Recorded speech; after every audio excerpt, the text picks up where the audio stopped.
So what we are going to do with our reference images is look at them very closely as to determine the colors that we're going to use for our first layer. For our first layer, we always want to choose the lightest color visible. Where can you find this lightest color? Looking at the reference images, you can tell that sometimes the lightest color is the highlight.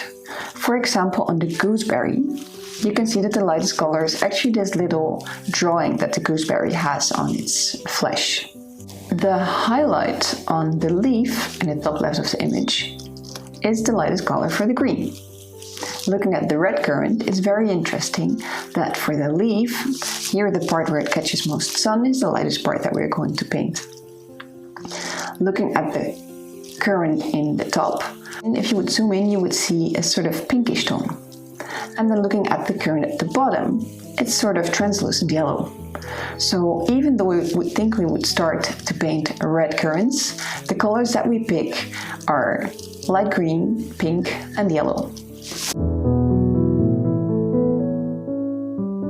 A good tip to determine the lightest color is to zoom in to pixel level, as if it was a very pixely image.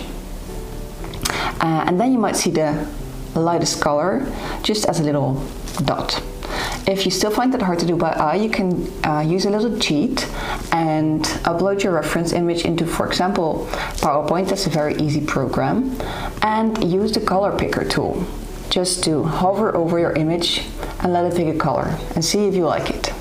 We are going to do a first layer now, but let me quickly show you what a first layer would look like after it is dried. So these are two images of work that received just the first and maybe the second layer. Especially on the asparagus on the right, you can see that the colors are very light.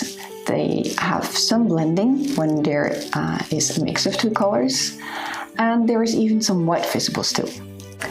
Let's keep that in mind when we do our own first layer.